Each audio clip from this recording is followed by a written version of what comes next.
There is a sport where one nation became so powerful, so commercially essential, that the governing body faced a choice: protect the players or protect the money.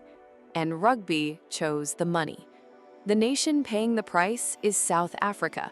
The nation blocking the solution is New Zealand. And this week, the most powerful administrator in the sport finally admitted it publicly. Alan Gilpin, CEO of World Rugby, used one word to describe the current global calendar: unsustainable. Not difficult, not challenging, unsustainable.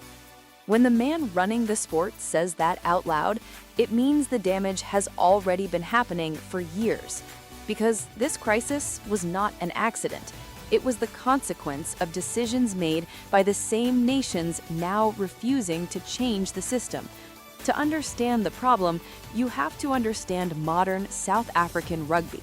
When Super Rugby was reshaped to suit Australasian markets, South African franchises were squeezed out of a competition they helped build. Broadcast priorities shifted.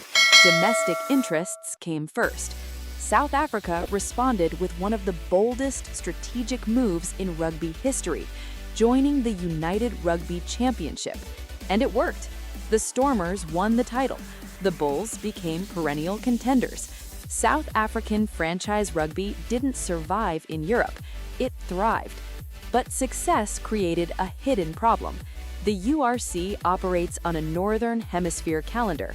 Meanwhile, the South Africa National Rugby Union team remain locked into the Southern Hemisphere international season, including the Rugby Championship. The result? An 11-month season. Club rugby, international duty, training camps, travel, back to clubs, then repeat. Almost no genuine off-season. Gilpin confirmed what players and coaches have been saying privately for years. Elite rugby players are being pushed beyond sustainable limits. This is not just about fatigue, it's about careers. Prime age players are leaving Europe for Japan because the calendar forces impossible choices between longevity and income. South Africa's depth at key positions is thinking, not because talent is missing, but because the system is grinding players down. And here's the crucial part. There is a solution. Move the Rugby Championship to February and March, aligning it with the Northern Hemisphere's Six Nations Championship. One aligned global window, cleaner scheduling, proper rest periods, better player welfare. Australia supports it. Argentina supports it. South Africa supports it. New Zealand does not. From their perspective, the resistance makes sense. Their domestic system was built around the calendar.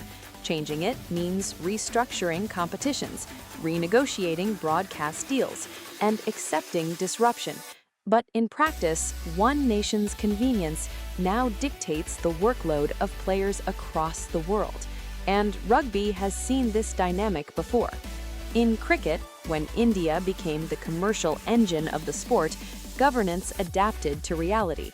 The structure changed to match economic influence. Rugby, however, still operates on legacy power structures rather than modern competitive balance. What makes this situation remarkable is that South Africa continues to win anyway.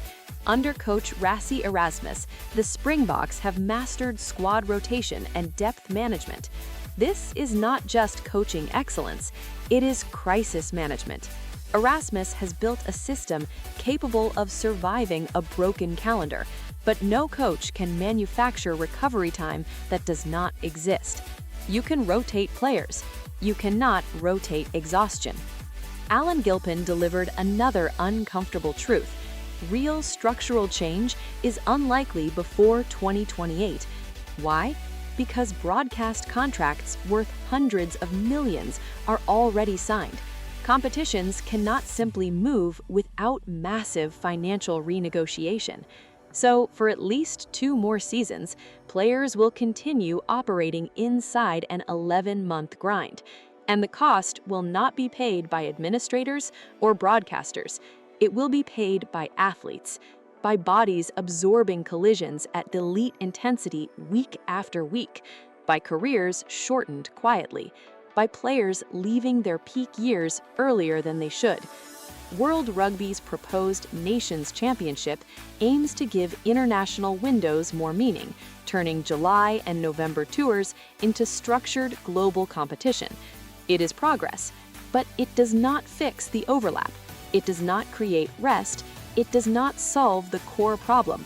The calendar itself remains broken. The deeper issue is philosophical. Professional sport constantly balances two priorities: what is right for players and what is profitable for stakeholders.